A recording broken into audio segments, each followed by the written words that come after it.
Hey, welcome to Ring Takes here. I'm Daniel, joined by Brian and Lewis, as always, my co-host. Picking it back up after a week off for us. Picking it back up in the wrestling world. A lot of stuff going on. Episode 82. 82, close to 100. Close to 100. So we're counting down that. Working our way to that. Cancel that. And yeah, this is episode 82. We're going to be going over a couple things that have been going on the past couple of weeks, and especially Raw and NXT. But the Bloodline storyline takes another turn. Tag team tournament that is for the Raw Tag Team Championships. And Bronson Reed brawls with Seth Rollins basically all night on Monday Night Raw there. But let's get into the big news here. Jey Uso drops the IC title to Bron Breakker with a little help from the Bloodline. Who would have thought that? Who didn't see that coming with the latest developments from SmackDown?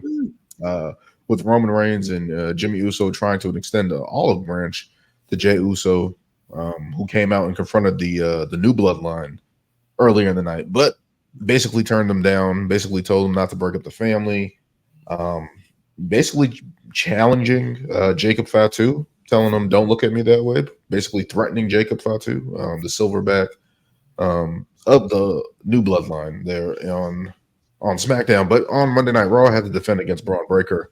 And of course, the new Bloodline didn't appreciate Jey Uso's words on SmackDown and cost him the Intercontinental title. What do you guys make of this short title reign for Jey Uso?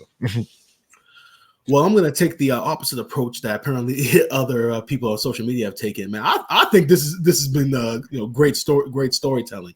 I know some people are going to look at Jey Uso and look at all the momentum he's built up over the last couple of months and say that he should have had a longer Intercontinental title reign. But guys, it's storytelling. I mean, you guys got people need to actually think about like the actual bloodline storyline. Everybody all year long has been like waiting for ever since Solo Sikoa. Ever since Solo brought Tama Tonga into the group, and then Tonga Loa, and then Jacob Fatu eventually. Everyone has been saying that this new bloodline has been building up towards a bloodline versus bloodline feud at Survivor Series. We've been talking about this since like maybe after WrestleMania. So you knew that eventually all these guys were going to have to come back together. Now, storyline wise, Jey has absolutely no reason to even want to be in this fight with everything that happened, prior to WrestleMania and such. So common sense would say, like, bro, something very drastic has to happen for him to get into the fight. And common sense would say that him losing his first singles title after only a 1 month title reign, that's a reason to want to join the fight. And I love how they're focusing it in the sense of Jey is joining the fight to get revenge for himself, not Jey is joining the fight because he feels bad for Roman and Jimmy. That's the way I wanted them to do it, because like I just stated, the way that the storyline had played out, Jey should want nothing to do with his little brother and want nothing to do with Roman Reigns. So now to join the fight for himself, that's actually a great storytelling. Now, him losing the Intercontinental title so soon, does it suck? Yes, but is he going to lose any more? Is he going to lose any momentum? Nah, because actually, based upon the response to him losing the title, that's actually gives more credence to the fact that eventually he's gonna stay hot and continue to build momentum. I mean, like I said before, we went to Raw Live. We were there for his entrance that kicked off the show, and how live it was, and how everybody is into Jey Uso. I mean, every time his music hits now, he's getting pop after pop after pop. So as far as momentum goes, he's going to be fine. But as far as the storytelling aspect of this, man, I've loved it. And eventually, Sami Zayn's going to get back involved, and then you have to think Kevin Owens with his whole situation right now with Cody Rhodes and Randy Orton to see Sammy might join. You have to think like story wise how that's gonna impact things on that end. So it's like there's so many things going in this right now that I think people kind of like jumped the gun. They were thinking so much about Jey losing the title that they didn't realize that collectively this is actually a very good story, and I'm looking forward to it. No.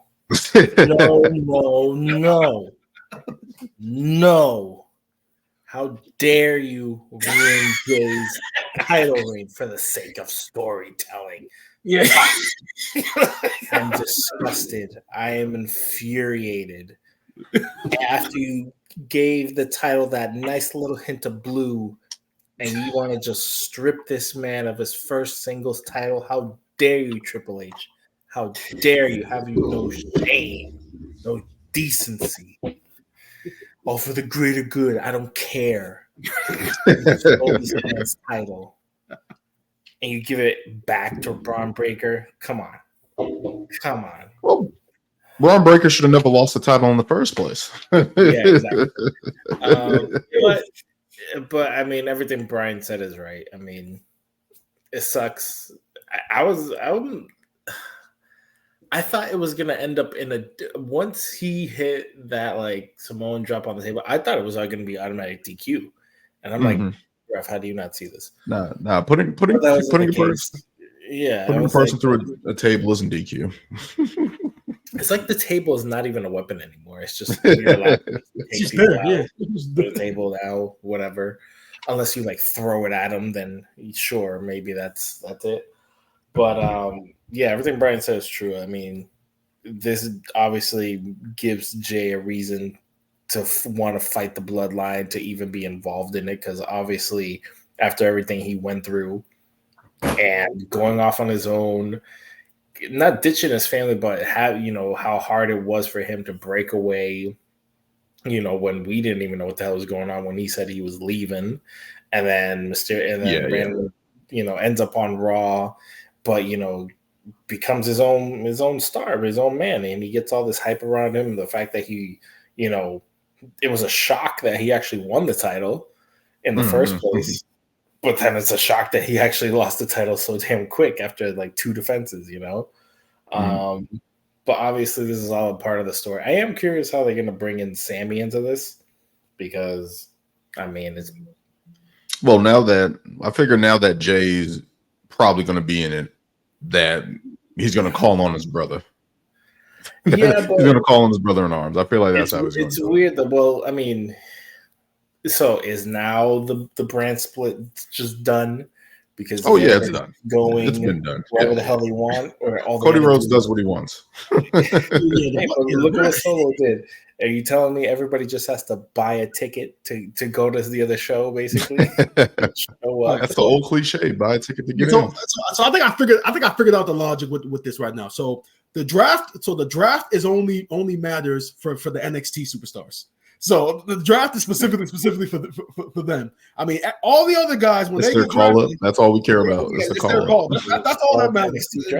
So when everybody else gets drafted and goes to their shows, for the first couple of months, they go at each other. But then after a couple of months, they get tired of each other, and then eventually they'll cross over the other brands. That's the only way I can assess the draft. I mean, look, you have Randy going wherever he wants. You got Jay, pop. Well, I mean, and it's true though, because like at this point, everybody just goes to NXT whenever. Obviously, when they need like more views or whatever, you got people like Jay, CM Punk, Drew, like Damage Control going down there. It's like everybody's just bouncing out. You got Randy going to Raw to fight Gunther, but then he's going back to SmackDown, and with Cody and everything. It's just like, pick a lane.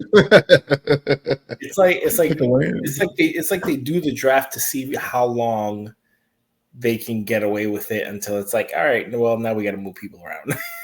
And this is where I wish they kind of kept to the brand split, because even now we're heading towards this War Game Survivor Series. I'm like, at some point we got to figure out a way to change it up, because the Bloodline has been involved the past 2 or so. Yeah, you had the big one, obviously, with them standing tall. Actually, not last year. Last year was about Judgment Day. Oh yeah. But prior to that was the big one. What I Sammy, want, with Sammy basically fighting KO. Yeah, that's when Sammy officially became Bloodline. Yeah. But what I want is basically just have them do like a 5-on-5, and then that person, whoever wins, gets the 30th entrant into the Royal Rumble. Just do that. Put some stakes on the match. Wait, that's all I want. Yeah. But then that's going to create internal turmoil. That's the point. But then I feel like that's unnecessary turmoil. Like, obviously, if we want one group to stand tall, why are you going to have them fight over the 30th spot? Okay, but now you have, maybe this is just a tidbit here going on a tangent, but now you have 5 people from Raw, or 4 people from Raw, 4 people from SmackDown trying to get the 30th spot in the Royal Rumble. And they turn on each other in the match. And everybody tries to go for the win. But here's the thing. What exactly is I feel like that's just a new created match. Like, you're going to have two brand teams and then fight the other team and your own team for the 30th It's war spot. games, baby. It's war games. You might as well not have teams then. You might as well just call it a battle royale then. Yeah, but you want to help your team win. Why? You want to have SmackDown win. Your own people anyway. Eventually you do, but you want to have your best chance That's to a win. battle royale, Daniel. That's a battle royale. Lewis, literally. work with me. Work with me. Believe in the vision. Believe in the glasses. You just described the Royal Rumble basically. in the simplest. But here's the thing. What exactly is brand supremacy? Like, that's why I'm saying that, like, that whole concept. That was bragging rights. That was bragging rights. I worked one time, and that was when Keith Lee won. Oh, no, you got to figure out. Almost won. I mean, I think you're talking about the one year NXT was involved in Survivor Series. That's the only year where brand supremacy. One time that's brand supremacy. I watched the Monday Night Raw, the go home show for that Survivor Series. That's the only time where, like, brand supremacy actually meant something because NXT at the time was the most popular brand out of the other two, which is why it was funny, because it's like the developmental brand literally is more entertaining than the two main roster shows. So that's every takeover was fire. But it's like, how badly did WWE book that to where your 2 main shows on TV each week were losing to a show that was an hour long? That was crazy. But let's get back to it. What do you guys think Jey does from here? Obviously, he's going to try to get into the fight. Well, they're probably going to do a whole piece of. Honestly, it's kind of like the reverse. It's like, how he was denying Sammy being in the group for so long. Now it's going to be him, kind of denying Roman until he's like, you know what, like, I hate you. I gotta help the family. It's basically going to be all that. It's going to be a bunch of obviously they're going to end up fighting side by side against the Bloodline until they're, like, actually cool with each other again. That's just basically Mm-hmm. That's basically what's going to happen. But we'll see how it happens. They're just going to keep getting outnumbered, and then we don't know. It could be Sammy. We have. What was the last time we seen Sammy? When he lost. Since he lost to Gunther. He lost to Gunther. Yeah, we haven't seen Sammy since then. Yeah. Did he? So it's been a little bit. He lost that one clean, right? Yeah. All right, so I'm gonna ask this question because it might not necessarily be Sammy, but I want to ask the question: do you think that they would you think they would use The Rock for a Survivor Series pay-per-view, or do you think it's too small a stage? He's gonna come out. He's gonna come out at the end and pick a spot. So you think he'll be involved, but he won't be in the match per se. I mean, he could technically be in the match. I mean, he would come out last when the match starts and just pretty much just take a couple punches here or there, stay down for the majority. You got to come out with the bell bottoms on, and lay SmackDown. You can book it around his limitations. But that's the thing, though. It's like he can't do the same thing and come out and just, like, stand there. Like, still don't know what the hell he's even Is he with somebody? Is he against somebody? You know, what the hell is he doing? We got to get some progression if he shows up. Like, he either better come out with a damn microphone and say something, or, you know, do something. We'll see. We'll definitely see. Hopefully, we know The Rock is going to come out in Survivor Series. It's going to happen. He only comes to the big show. One more thing about the Sammy portion of it. Do you think that Triple H would actually do another KO versus Sammy feud, but actually do it the way that he felt that shit should have been done from the very beginning? What? Probably next year. You know, Sammy and KO have been going at each other for years. That was kind of Vince McMahon's booking. I always knew that when they feuded in the NXT for that little bit when KO first came up, that one little month or so was way better than whatever they did on the main roster when Vince was So I wonder if Triple H would look at it and say, now I'm gonna have Kevin Owens as the heel that he was in NXT. I still got Sammy over as ever as a babyface. So maybe I can actually do this feud now the way it should have been done. But there's got to be some type of stakes, because I feel like if they do that, I don't know. Yeah, because it's gonna be probably next year, because they're gonna have to do the draft and draft into the same shows. Mm-hmm. Probably put them in a tag team again, or have Kevin Owens screw Sammy at some point if he's challenging for the title, or something. They can definitely make it better and make it interesting, especially right now. Yeah, because where Kevin Owens is finally turning heel again. So they can definitely do something. Well, I don't know. I think I'm only thinking in terms of this last like Damian Finn feud and kind of how that was just like kind of a dud. I don't know. I just don't have any excitement for another non-title feud unless it's like some really good like reasons to be fighting, not just like, oh, you did this to me and that's it or whatever. You know, it's got to be. Are you saying you want them to be like AEW and introduce another title? I'm not saying title. I'm saying there's gonna be real stakes on the line. No, I get you. I get what you're saying. And that feud's not even done, because Finn had mentioned on Raw that Priest is gunning for the world title again, and that can't happen. So that feud's not even done. I mean, they should continue it, because there's more meat on the bone with that one. They can definitely go into a blood feud a little bit more. He basically went through the entire Judgment Day by himself and won. What is there left to do? Finn got to get his revenge. He should have got it the first time. I think we all kind of thought that was going to happen, and it didn't even happen.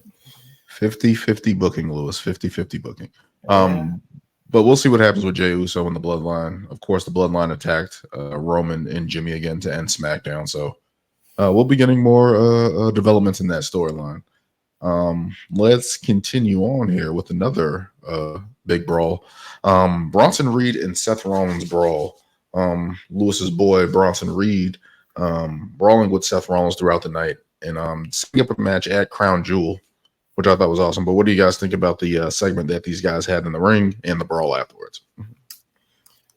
This, you want to go first, Lewis? No, Lewis, this is your guy. You can go first. I liked it. I liked the exposure. It was, I think, by the very end, I think it was a little bit of overkill, because it was just like, I think kind of like repetitive, like they did with Braun Strowman. That's what I felt like. Yeah, it's like, but it was good. It was good. It was good.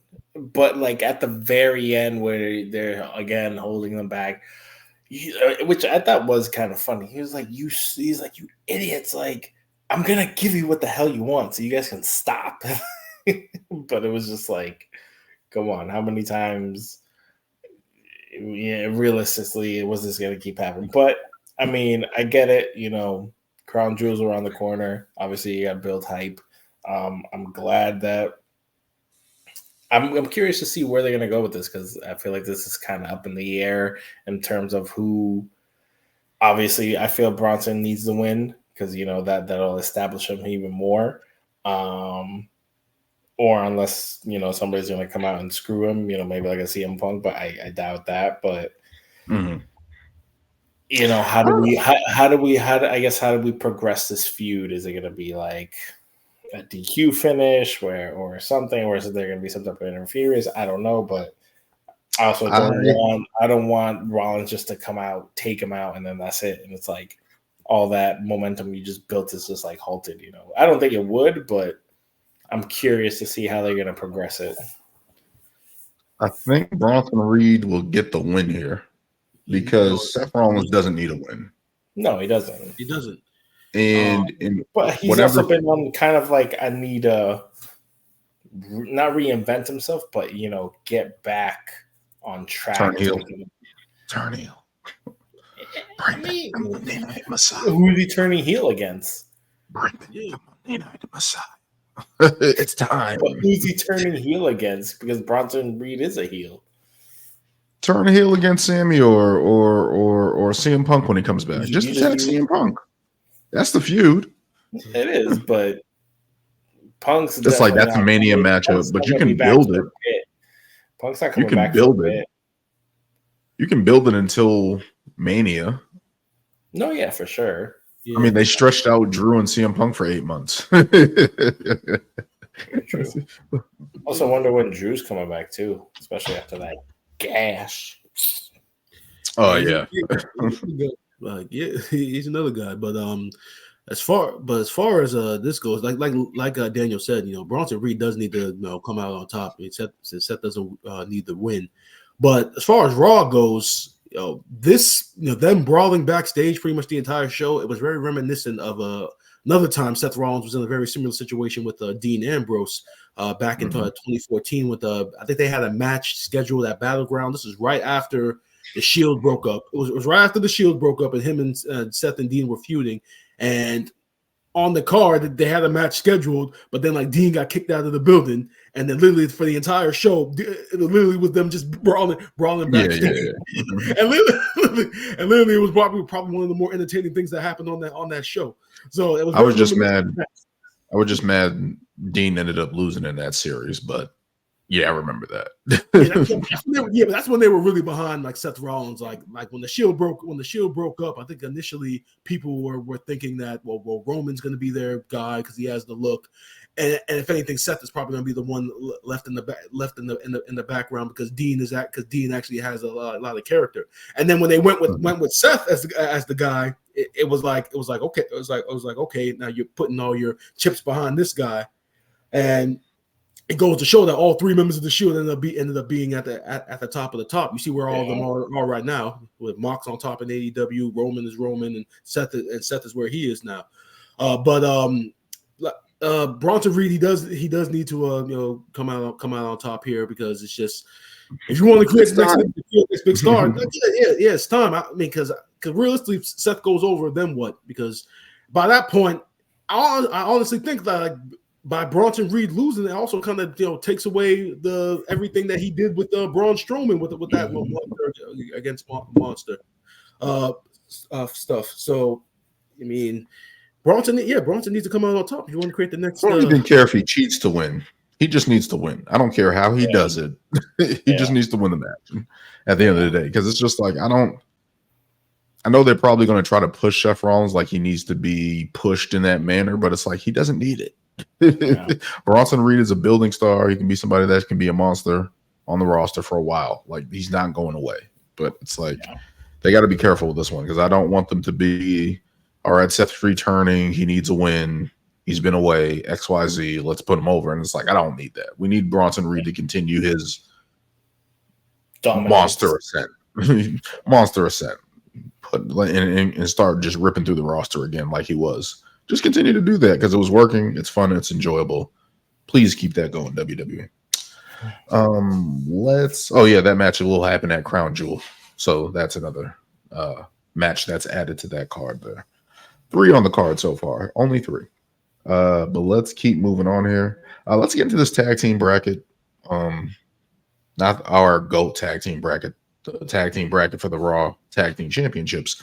I haven't seen the bracket. All I know is these teams. There was no official bracket. They just named that. They just put matches, and whoever wins just advance, and then they put them all in triple threats. Yeah. Mm-hmm. Yes. Yeah. For the most part. Well, except for the exception on SmackDown. SmackDown, they're having just a regular old tag team match for the number one contender spot with the DIY and Motor City Machine Guns. Yeah. Which, by the way, if they did a couple of years ago on NXT, that probably would be a match of the year. During the black and gold NXT era, if you put that match on in the main event, yeah, that's match of the year. I mean, SmackDown is 3 hours, right? No, it's still 2 hours right now. Still 2. It's still 2. God damn it! Why do I keep messing that up? When is it going 3 because hours? We all think that because Raw is down to 2, that SmackDown would automatically become 3, but it hasn't happened yet. Yeah. So when is it going 3 hours? So we're gonna get into that, right? About Raw and SmackDown and the yeah, we can get into that. Yeah. All right, so we'll get into that. But I thought they did it. So they did officially announce that SmackDown was going back to 3 hours eventually, right? Mm-hmm. Even though to my chagrin, because I still don't think anybody's gonna watch 3 hours of wrestling on a Friday night. I still think it's a stretch. Yeah. But as far as Raw goes, I did see a report as far as Raw goes, and when it goes to Netflix, that they're definitely going back to 3 hours, which is going to be interesting. I'm pretty. You guys have Netflix, right? Mm-hmm. So you guys have seen how it is now with the ads and stuff. If you don't buy a certain plan, so I'm on the standard plan with the ads right now, and Netflix is not as attractive to me anymore with the ads up. But, I mean, granted, they're not that long, but it's still annoying. I mean, everyone says common sense is, well, why don't you pay more so you ain't got to deal with the ads? It's like, I don't want to. So Netflix is the only thing that I'm paying where I don't pay for ads. Well, where I'm paying for the ads, not the show. That's the only thing I'm paying for. But back to the tag team bracket, tournament, I guess they should say. We have the New Day defeating the Authors of Pain. What do you guys make of that matchup there? Lewis is very negative. Negative Nancy. Negative. It's okay. My only problem. This segment was like a lot went on in this segment. And in my mind, going into it, I'm sorry, I don't know. Wherever this story with Xavier Woods and Kofi and his heel turn is going, I just want it to happen. And in my mind, I was like, all right, we got this tag team tournament. They lose. He turns heel. Boom, we finally have our heel turn.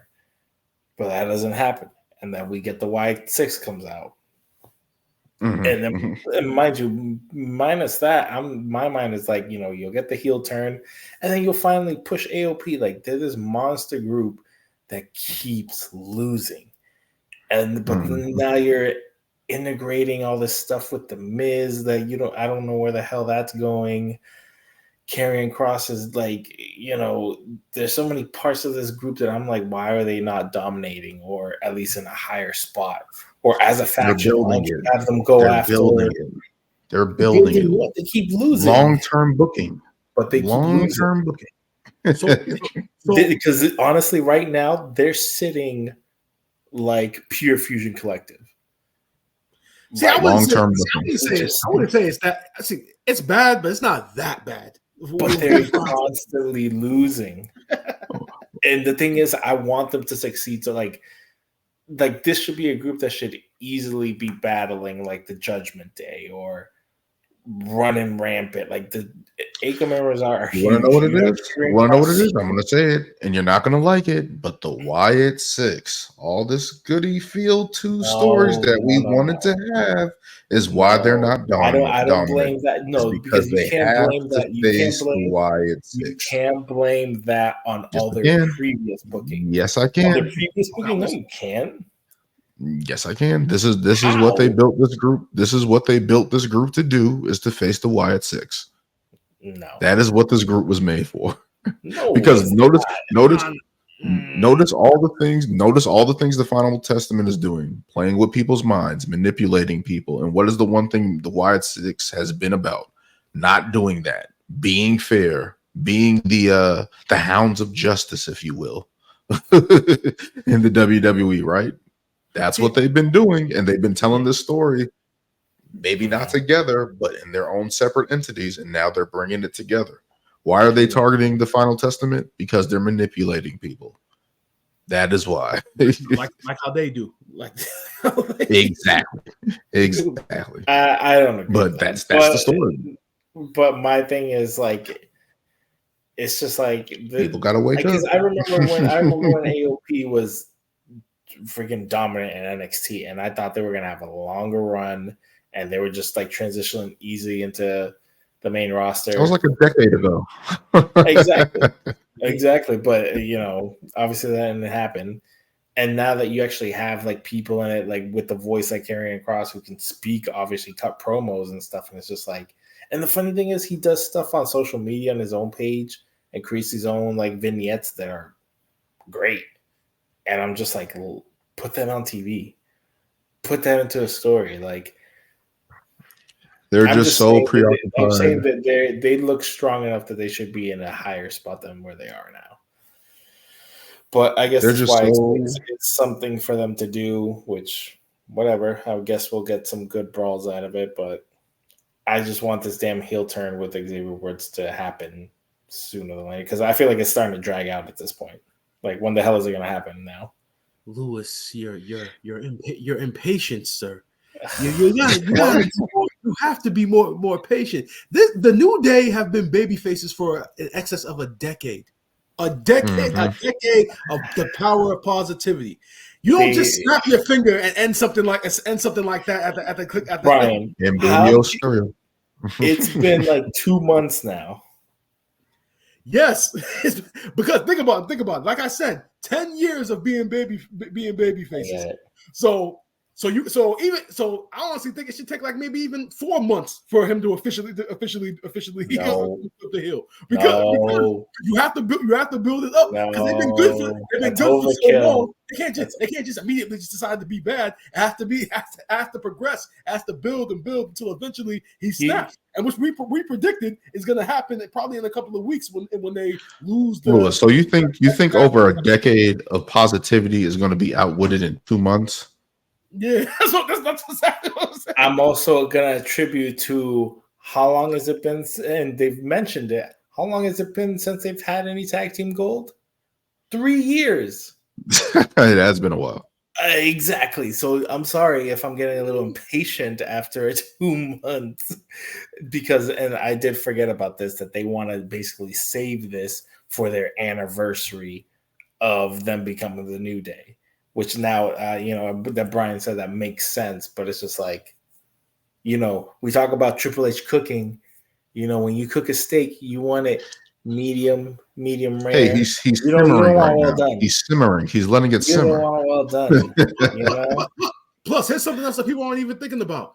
This story was actually supposed to go in a different direction, but then Odyssey Jones went and got himself fired. So now everything is changing. So that's another thing. So. Yeah, but even with that factor, what would it have been though? Woods turns heel, and he just fights Kofi and Odyssey Jones. Now they've integrated all this Final Testament stuff where because Miz is joining them, was Xavier Woods going to turn heel and join them, and there's some super faction or whatever, or is he just going to do his own thing and just be a heel on his own? No, two of the greatest talkers in WWE history. Path where this is going. Two of the greatest talkers in WWE history, The Miz and Xavier Woods, form a tag team. And they just talk about all the injustices. That's what they do. That's where they were going. Sure. I don't know. I need to be added to the writing staff. That's all I'm saying. That would have been gold. We should all Miz and Xavier Woods. Hey, Xavier Woods, if you're ever listening, I'll tag you in this. If you're ever listening, just form a tag team with The Miz.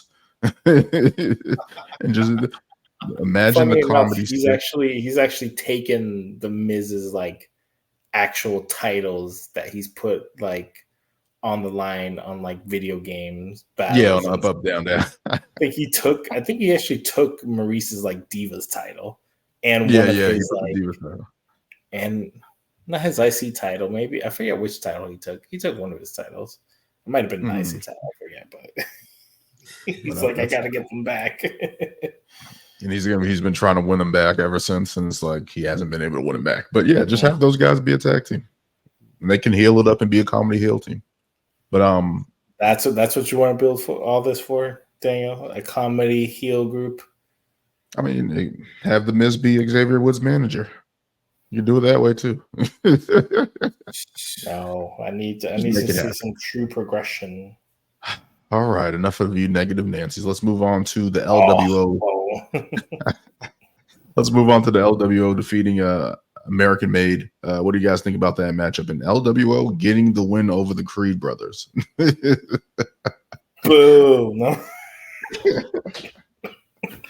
Negative Nancy. Man, negative Nancy. That's 2 matches in a row you're being a negative about. I don't care. I don't care because. And when go ahead, Lewis. Go ahead. I was just gonna say another group that probably could use the win and probably needs to win more. And look who we're pushing again. Nothing against Ray. I love Ray. And maybe it's a push more so for Dragon Lee. But honestly, Dragon Lee Dragon Lee should be on his own right at this point. Like, I don't know why he's tagging with Ray, but and it's like they should push him as a single star because Bron Breakker is going to need somebody to face. You need a baby face.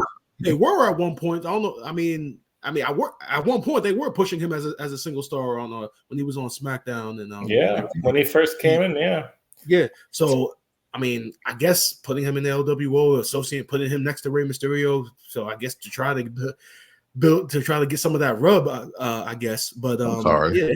I just went through. What did we go through? 2-3 years of Rey Mysterio being in the tag team and winning the tag team titles with Dom. He can just be a manager. I don't need him to tag with Dragon Lee at this point. Yeah. Like, as great as he is, and the fact that he can still go like he does is great, but it's like he's accomplished so much that it sucks because it's almost like he kind of takes the spotlight away from him a bit. Because it's just like these guys need to kind of shine on their own a bit. Yeah, it's cool that they're a tag team. I mean, you had him with him and Escobar tag team. Now you have him and Dragon Lee tag team. It's like the focus is still really going to be on him. It's like, does he really need the tag title right now? It's like, no, we need to focus on these younger stars coming up and everything. So yeah. And in regards to American Made losing, I mean, Lewis just talked about the Authors of Pain. We just talked about Bronson Reed. Yo, we're naming a shit ton of guys and tag teams who saying that they need wins, and this goes to show you when your roster is that deep, everybody can't win. So it's like you gotta have those acts out there that you think. No. I'm not going to agree with that because I'm not going to agree with that because we don't need the LWO winning. We don't need them in a prominent role like that to be getting wins. I understand they're Dragon Lee and Rey Mysterio and Zelina Vega, but they don't need a win. There's plus, first of all, there's Chad Gable on the outside. There's Ivy Nile on the outside. How do they win? They had Zelina outside. Zelina canceled out one of the But no, see, for once, I'm going to agree with Dan because I felt like you got this new young tag team, especially after that vignette that you made for them last week, and you just come out and have Ray and Dragon Lee just beat them again. It's like, talk about building momentum and then just shutting it back down. Yeah, there's always a stop and go with them, and since the Wyatt Six thing, like there's always a stop and go. They were sacrificed for that. I'm going to say that, and it's like, it's just I don't know. I understand there's positioning and stuff like that, and they're trying to push people, and it's like people want to see the American Made. People want to see the Creed brothers alone for their finisher move. Like, like I don't understand what's going on. But yeah, that tag team bracket, we'll see what continues going on with that. Let's continue moving on. Let's get into Raw going to 2 hours. How do you guys feel about that transition and how that might be affecting storylines? And the pace of production for WWE. Well, I'll say that for the first 2 weeks of Raw, you could definitely tell that there was a growing pains process because they really did try to cram so much within 2 hours that there really was no flow to the show. Now I do think that in recent weeks it has gotten somewhat better.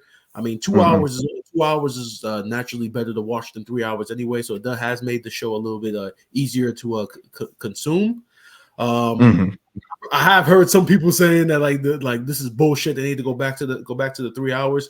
Those people, like I said, those people are just so used. Because think about it, they went to 3 hours. That was back in 2012. So it's been 12 years of watching 3 hours of Raw that you got accustomed to it. You got used to almost falling asleep by 10:30.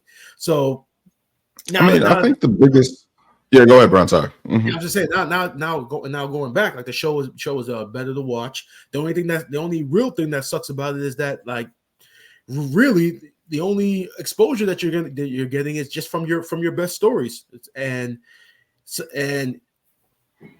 it keeps you from putting like pushing like new superstars and giving everybody their respective time, because it's only 2 hours. It's only 2 hours. So the only thing that sucks is that additional hour just takes time away from maybe other acts that you might maybe want to like push in a promo package or have an enhancement match or something of that nature. But it does force you to put your best story, your best matches within that 2 hour period.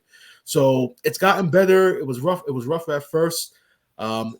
According to the report I read, that the plan is to go back to 3 hours once they get back to Netflix. So we're gonna get that again. So it's gotten better. It's gotten better over the weeks as far as like the pacing of the show goes. Mm-hmm. Yeah.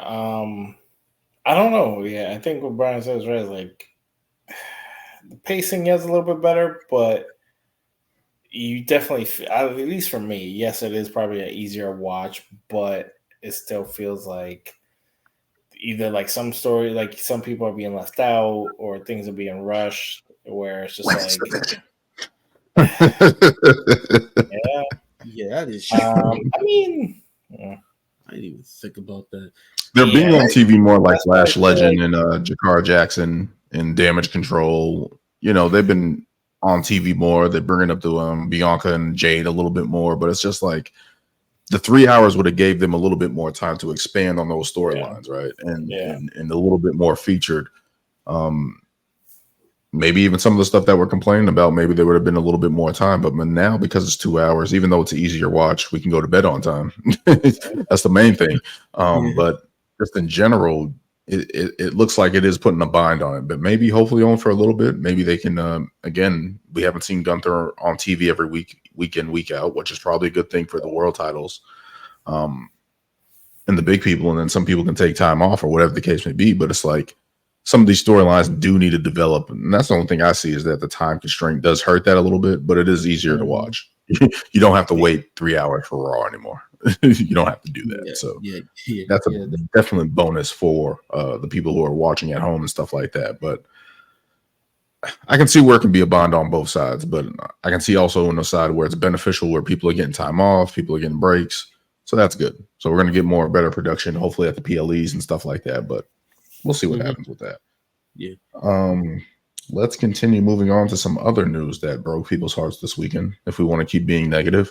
Samantha Irvin leaves WWE in a shocking move. Arguably up there as one of the best ring announcers ever in her short time doing it. Her cadence on the mic, introducing a bunch of stars coming to the ring. I think at WrestleMania, she introduced all 14 matches at WrestleMania, which brought a little appreciation from guys like Michael Buffer. Even when she seemingly stepped away from WWE, he made a post about her, and just the outcry about that. So what do you guys make of Samantha Irvin leaving WWE out of nowhere? Well, like I said off the air, like I didn't think that that her leaving was gonna be as big as the reaction on social media was, but that goes to show how great she was at her job. Like I was also explaining off the air. I saw like a Facebook reel of one of these talent shows that she had done. I think it was either a Fox show or one of these other talent shows on TV. And when she was like, America's Got Talent. Yeah, I think it was America's Got. Yeah, I think it was America's Got Talent. Where she was like playing the flute and like she was like playing like a popular song on the flute. So she's always been like multi-dimensional, multi-talented. She can sing. She can sing as well. I watched the podcast she did with Chris Van Fleet when she talked about like some of her talents and such. I mean, she does a lot of things. She has a lot of talent, and if she wanted to go outside of the WWE bubble to accentuate upon that talent, more power to her. But as a ring announcer, man, she was tremendous. I mean, she did the one thing that I think in wrestling, as far as ring announcers go, something that they've never done. She actually gave these ring entrances like personality based upon the character. Whenever she used to say Chelsea Green, Kaiser, or whenever she introduced the bloodline, like she gave these introductions like character and made them stand out. I mean, that's even something like Howard Finkel wasn't doing. Howard Finkel was just great because of how great his voice was and how synonymous like his voice tied to like championship wins, like and new like. That's Howard Finkel, but her, she gave everybody's entrance personality, and in a way, it's gonna suck that she's not there, but we'll wish her the best. To the fans on social media, leave Ricochet the hell alone, man. No. Leave Ricochet alone, bro. In one afternoon, he became the biggest heel in the world. Someone tweeted at him Ricochet, you might want to delete this app off your phone because they're coming for you tonight. And he posted up like a Game of Thrones gif with like one guy up against 100 taking his sword out, like I'm ready. He's easily become the biggest heel in the wrestling world. Yeah, he took Samantha Irvin away from us. Exactly. He said that she wasn't going to AEW. So and even if she does, I mean, if Tony Khan would pay her out the ass for her to be there, and if she's there, cool. But I mean, it definitely won't feel as big as when she was in WWE. But wish her the best. Yeah, I couldn't believe it when I saw the post. I was like, no. Something I think for her, I think she definitely, I don't know, I think like you guys said, she definitely brought a different attitude and character to like ring announcing and just like made it her own and like stood out. And I think that's what kind of led to this whole like, I mean, maybe it's also part of TKO's like branding and everything of how like making more important or even making, I guess, the crowds and the WWE universe more aware of like who everyone is. Like, oh, this is a backstage person. This is the ring announcer. This is their commentary, blah, blah, blah. Because you would just see the people and be like, oh, yeah, that's just the ring announcer. Oh, yeah, that's just one of the backstage people or whatever. But now it's like, look, they're taking notice. And obviously when it came to her, I feel like definitely more people were paying attention or like, oh, look, she did this, she did that. She introduced this person in that way, which, I think hasn't been done in a long, like ever. We've had great ring announcers, but, it was like more their like poise and how they introduce people and like their voice and everything. And obviously they were strong, but this was like a different way of going about it that garnered a lot of attention. And then the fact that obviously it sucks that Ricochet, like just because they're engaged or married or whatever the hell it is, everybody's coming for his neck. And it's like, you're the reason why and everything. But, I would think that WWE would have probably done more, maybe, I guess, to keep her just because she was kind of becoming her own character. But hey, people have other interests and, who knows? Maybe she'll be back one day, but definitely. Hopefully she'll be back. Yeah, definitely would be missing. She'll be welcome back anytime she wants to come back and do it. Yeah. Definitely one that it sucks to lose. Kind of reminds me of like when Mauro left, and I was like, no, he's so damn good. But Mauro left. You kind of understood it because it's just like it's just like you hate that he's leaving, but it's just like fuck, Vince is in charge and Vince is fucking them up. So it's like maybe it's a good thing for him to go. So it's like. But as an aside, as far as Ricochet goes, I don't know if you guys have noticed, but ever since he signed with AEW, like he's had to defend himself on social media more than he's ever had to defend himself since he's with WWE. When he was with WWE, like you rarely heard about Ricochet like tweeting and defending himself about anything. So he's been in AEW literally like every week. Every week he's replying to a fan about something like. Just honestly, isn't even worth it because there's people who are just gonna talk so much shit, and that's all like Twitter and everything, and IG and all that shit. Is like people just talk shit. They just like to talk shit, and it's not gonna go anywhere. Like you can say, and then everyone's gonna misinterpret it, or look at him like, why is he acting like this, or why are you degrading yourself and interacting with these people and blah blah blah. It's just like my whole thing is he's happy. Like he's really happy. He wants to be there. So if he's happy, then why does it matter? I mean, he's going to get the X-Pac heat, right? Just because 6 degrees of separation. He's married to Samantha Irvin, so he's just going to get that heat. But I think the biggest thing for me is that I felt like WWE is finding his voice again, even with Michael Cole, Pat McAfee, Joe Tessitore, who just came on.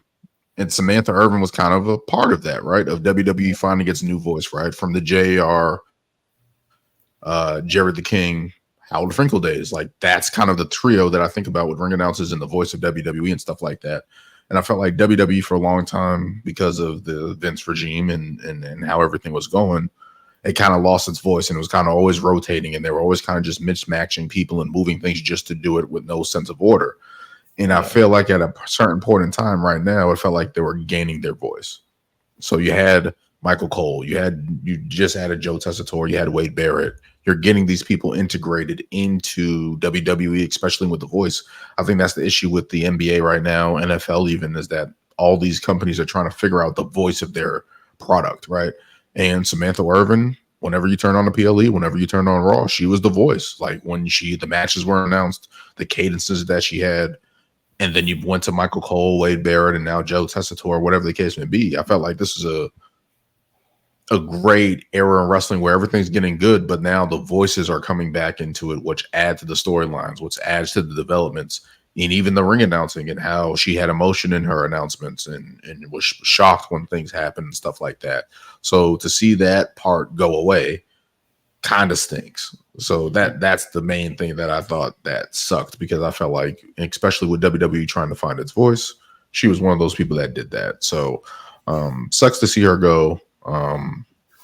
Lillian Garcia. Oh, say what you're saying, Brian. I just wanted to say as a testament to her, her like announcing Cody as the new champion, like that. That added to the moment, because that's how everybody was feeling with when he finally won. So little things like that shows like how valuable she was. Yeah, and it's just like now we don't have that. So hopefully she finds success in her future endeavors. I don't want to sound like a John Laurinaitis in your future endeavors. But hopefully she finds success and people on social media don't go crazy and continue to bother Ricochet and stuff like that. But again, Ricochet is now the biggest heel in wrestling. AEW should buy into that and turn him heel and have him be an asshole. But it sucks that she's gone, but hopefully she returns someday in some capacity. But what do you guys think about Lillian Garcia? I felt like she was cold called, or maybe they knew about this was happening. But what do you think about her return? She hasn't been here in 8 years. It is. Yeah. So what do you guys think about her actually returning? I mean, it was. I was telling Brian. I think. I think they should have gave her they should have gave Samantha like her farewell episode. I guess why not? Oh, for Samantha Irvin, yeah. Yeah, why not let her do a farewell, quick little, not just a social media obviously she's on TV all the time. Why not just give her like, thank you for everything, blah, blah, blah, blah. Let me introduce to you your new. Because maybe the door isn't closed. That's what I'm thinking. Maybe it isn't a real send off. Mm-hmm. See, that's why I was wondering, like did she like up and quit, like decide that she wanted to leave like in the middle of the night, or was this something like they knew like months ahead that like okay, she wants to leave? That's what we need to know, because if she was like decided like the day of, they're like, I'm not leaving, and then they got Lillian Garcia in the day of, that would be impressive. Well, the thing is, Lillian said that she's coming back full time, so I feel like they had to have. Like they should have to have known ahead of time, right? Yeah, like it should have been like, hey, we're in contract negotiations. Where's this going? Maybe the final date is whatever day. If we don't come to something by then we're gonna have to figure something out. And who knows? Maybe they only put Lillian for like, hey, I already do this for like 6 months, or do this for 8 months, or whatever it is. So who knows? But I was always a Lillian Garcia fan. But like I did for Brian, I was like, she did kind of butcher like one of those segments, just like not butcher it, but I should say, but like misspoke. I think I said Vince wrong or something. Vince was in her head for so long, telling her what not to say, what words not to say, and now you can actually say number one contender on TV. So hold on, I'm pretty sure she's announced that before. Obviously, in the past, like number one contender. Did they not ever say number one contenders match? I'm just saying in general. Vince started axing certain words. That was probably one of the words. Wrestler or whatever, like. And now it's like okay, free ball. Now I can be me and actually like talk. So it's like. But like I was telling Luce off there, give it like a week and she'll be right back to where she was before she left. So she'll be all right. Yeah, I'm pretty sure she'll be fine. But yeah, whatever happens with Samantha Irvin, hopefully she finds success. We got Lillian Garcia back. Hopefully she gets on the right track and she got her feet wet last week, and hopefully she's on to being the Lillian Garcia we know. Let's continue moving on here to NXT Halloween Havoc is this Sunday. I haven't been really following NXT. I've been catching clips here, trying to stay in it. You guys have been following a little bit more. Trick Williams is going to be facing Ethan Page for the NXT Championship, so that's a good matchup. But this is going to be it, though. I mean, they told that story since Ethan Page joined the debut. So we'll see. Go ahead, Bron. No, I was just going to say that, like, that's good. I'm gonna be glad after that match, because I agree based upon what Lewis just said, that this is definitely a feud that has like run its course by this point. Like I said, they've been going. I think when did Ethan Page debut? I think it was like maybe like 2 months ago or 3 months ago. July. Literally, he's kind of even though he kind of won the title, and then he feuded with Joe Hendry, and then he feuded with I believe in Joe Hendry. Not Noam Dar, but the other dude. Let's see, off the top of my head. Not Noam Dar in Metaphor. The other dude. I can't remember. I can't remember. See, and the thing is, I should know. He has dreads and like Oral Mensa. Yeah, that's it. It's Oral Mensa. Oh, yeah. So he feuded a little bit, then he feuded with Joe Hendry, but Trick was always in the back, kind of like always in the background, saying that he wants his title back.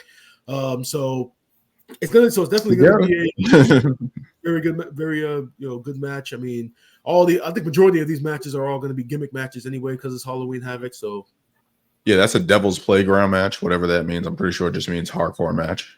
pretty much. It's pretty much. Or no holds barred. Or we got Tony. We got Tony D'Angelo versus Obo Femi in a table, ladders, and stairs match, TLC match. So that's interesting to see Obo Femi in that element. And Tony D'Angelo, who was the North American champion. Damn, I'm surprised they beat Obo Femi. I'm surprised they made that move. I feel like it's time.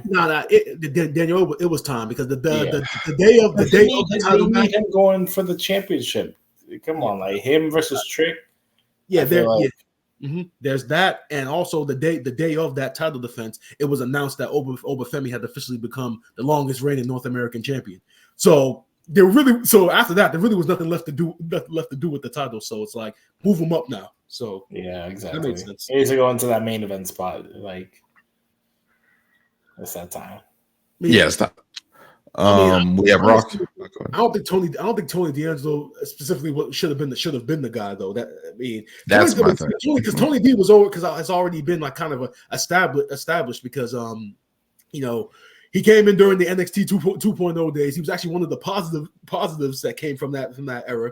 So he's already been established, already been a tag team champion, already been one of their most well-known characters. So I don't think he necessarily needed to be Obafemi. I thought that spot should have been reserved for somebody that kind of could have, like, if you put Javon Evans in that spot and he had beaten them, the Obafemi, then that would have meant a lot more than Tony D'Angelo.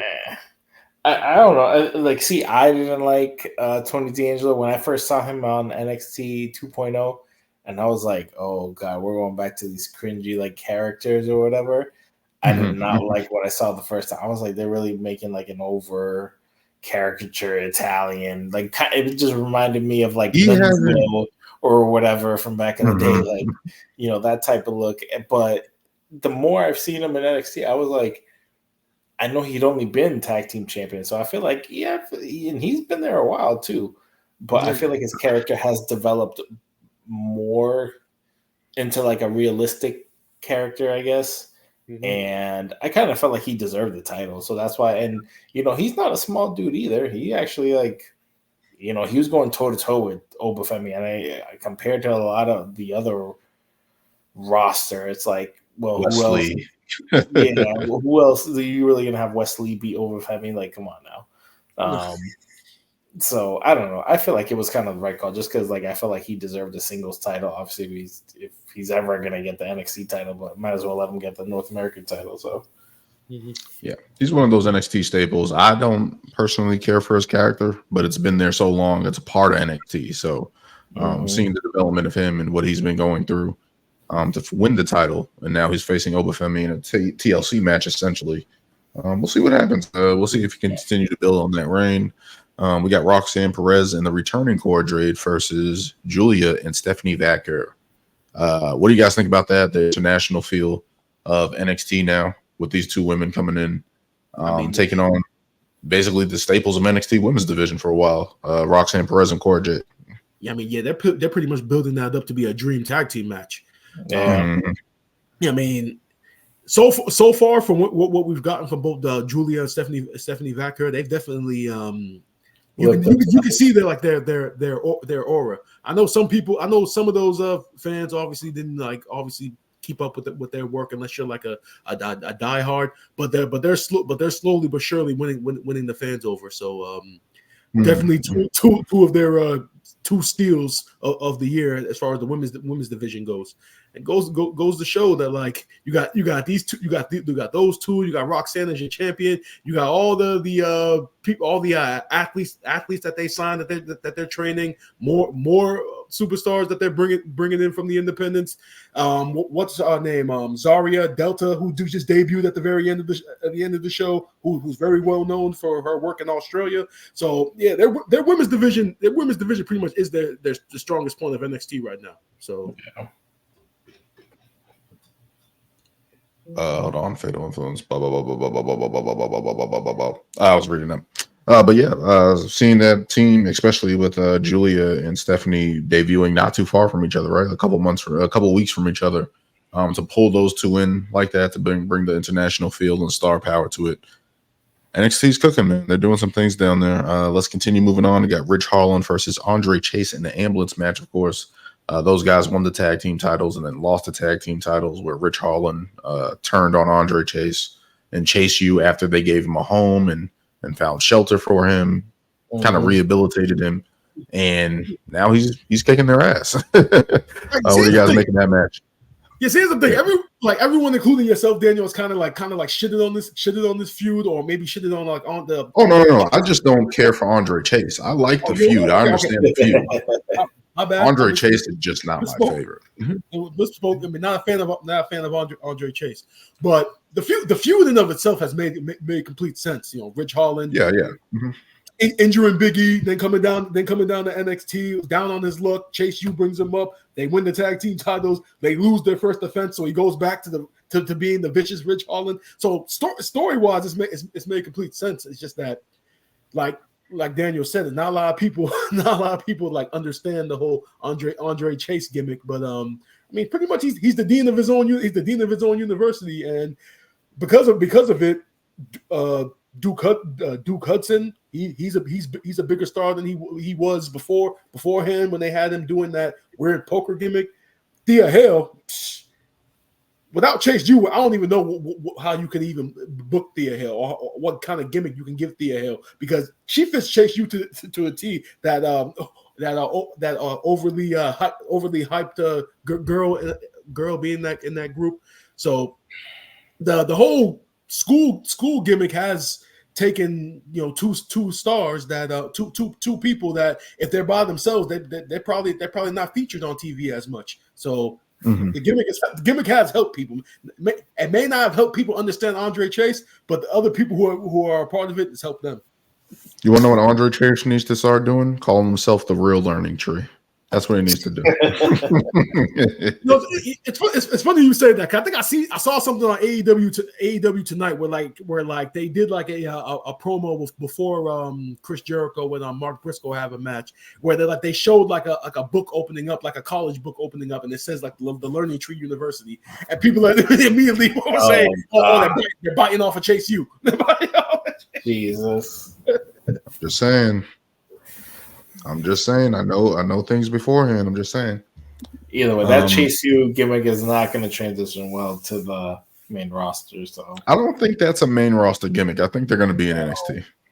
I think they're going to be in NXT. You got. I mean, I can see them. You don't see Chase. You don't see Chase doing his signature. Give me a C. Give me an A. What's that? They're not going to bring that whole classroom thing to the main roster. They're not doing that. No, they will have a Chase U section though. For certain episodes of Raw and SmackDown, they'll have a bunch of extras up in some random section with Chase U show. No, they'll do that. They have to. No, they have to do that. They will have that random section. Brian, we do not need that. We do not need Chase U. We do not need that. We do not. It's an NXT gimmick, and I'm fine with it being in NXT. I'm fine with that. We have Kelani Jordan versus one of the what is the group called? Fatal Influence members. They haven't decided as yet. For the NXT Women's North American Champion.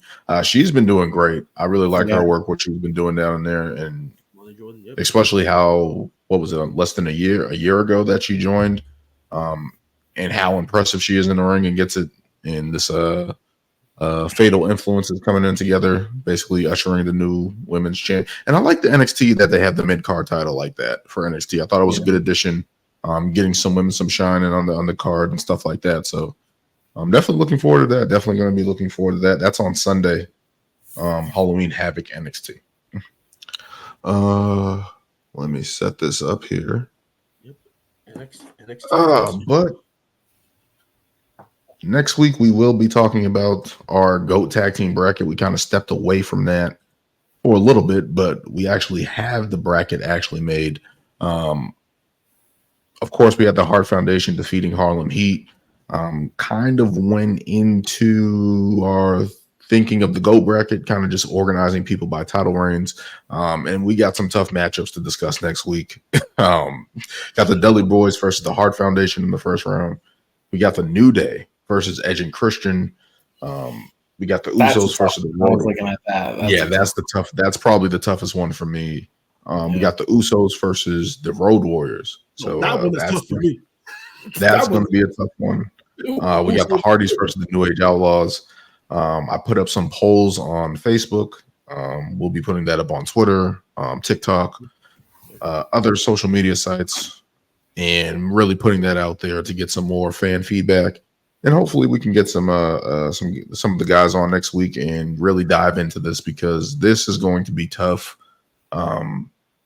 especially because all these guys have changed the business in some shape or form. And to pit them against each other, you guys made me do it. You guys made it by title reigns. So I'm blaming you guys. But we'll see how it goes, man. What do you guys think about these early matchups here? Man, yeah. I'm actually kind of glad that we have a week to stew on this, because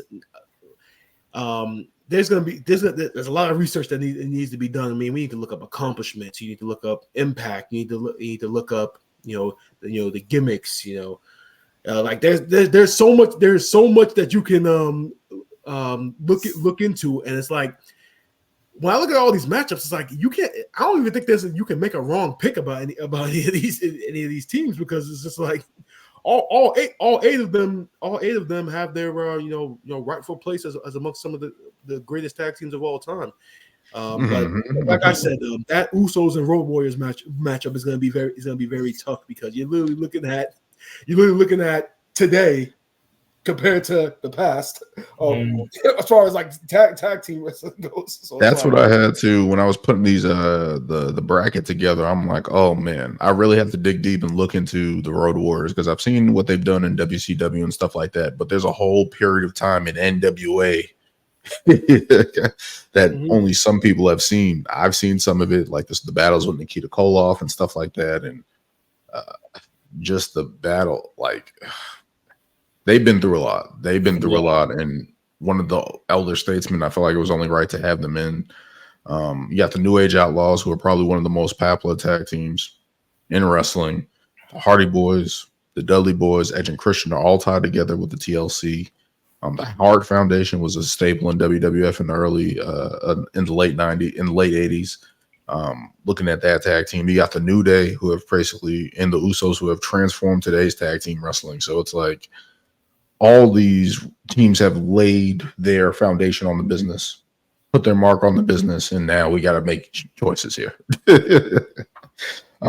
So the first round will be next week. We'll be making the decisions on that. Hopefully we can have Ryan and John on as well. I'm looking for another person as well. So definitely going to be interesting next week to talk about these tag teams here for sure. I can't wait to see it. So we'll be doing that next week. And we'll be going into our crown jewel picks as well, because that will be next week. There's only a couple matches. There's only 3 on the card right now, but we'll get into that as well. But as always, remember, guys, to kick out on 2. And until next time.